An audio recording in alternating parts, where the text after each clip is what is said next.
Hello friends, ఎలా ఉన్నారు అందరూ? అందరూ బాగున్నారని అనుకుంటున్నాను. బాగుండాలని కోరుకుంటున్నాను. ఈరోజు నా రెసిపీ వచ్చేసి సింపుల్ సేమియా పాయసం. ఎంతమందికి సేమియా పాయసం అంటే ఇష్టమండి? కమెంట్లో చెప్పండి.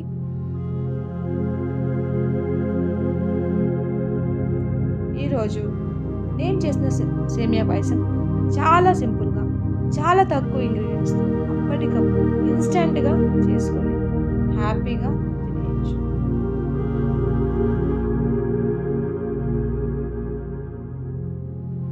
ఎవరైనా సడన్గా ఇంటికి గెస్ట్ వచ్చినా లేదా మనకి ఎప్పుడైనా స్వీట్ క్రేవింగ్స్ అనిపించినా వెంటనే మనం దీన్ని చేసుకొని హ్యాపీగా తినేయచ్చు. ఎంతమంది నాలాగా ఎప్పుడు స్వీట్ క్రేవింగ్స్ అనిపించిన సేమియా పాయసాన్ని ఫస్ట్ ప్రిఫర్ చేస్తారో చెప్పండి. ఎందుకంటారా? చాలా సింపుల్, చాలా టేస్టీ, చాలా క్రీమీ స్ట్రక్చర్తో చాలా బాగుంటుంది సేమియా పాయసం. నేను ఎప్పుడు సేమియా పాయసం చేసినా నాకైతే మా అమ్మ గుర్తొస్తుంది. నేను మా అమ్మ నుండి నేర్చుకున్న సేమియా పాయసం.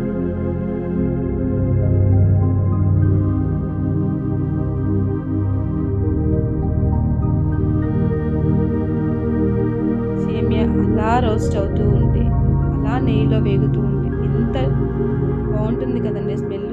తర్వాత ఆ సేమియా వేగిన తర్వాత అందులో పాలు వేసి కాసేపు అలా స్టిర్ చేస్తే చాలా క్రీమీ స్ట్రక్చర్ చాలా బాగా వస్తుంది. కొంచెం ఓపిక ఉండాలండి చేస్తే. సేమియా పాయసాన్ని అలా కొంచెం ఓపికగా కుక్ చేసామంటే చాలా క్రీమీ టెక్స్చర్తో చాలా బాగా ఉంటుంది సేమియా పాయసం. నాకైతే చాలా ఇష్టం అండి. ఎంతమంది ఇలా సేమియా పాయసాన్ని ఇష్టపడే వాళ్ళు ఉన్నారు? Commenting in comment box.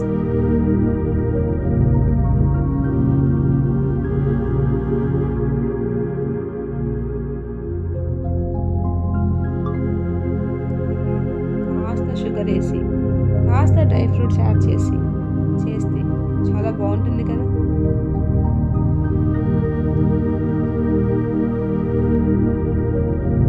Video నచ్చితే లైక్ చేయండి ఫ్రెండ్స్.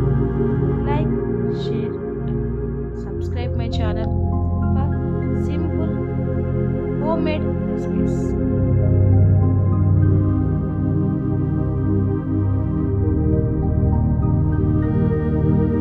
ఎందుకో అండి ఈ కొంచెం సాఫ్రాన్ వేస్తే ఎందుకో ఆ సాఫ్రాన్ వేస్తే ఎందుకో చాలా బాగా నచ్చుతుందండి నాకు.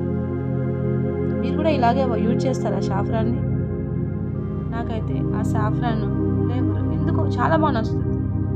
స్వీట్స్లో కానీ టీలో కూడా నేను ఒక్కొక్కసారి వేస్తూ ఉంటాను. మా ఇంట్లో వాళ్ళు బాగా ఇష్టంగా తాగుతారు.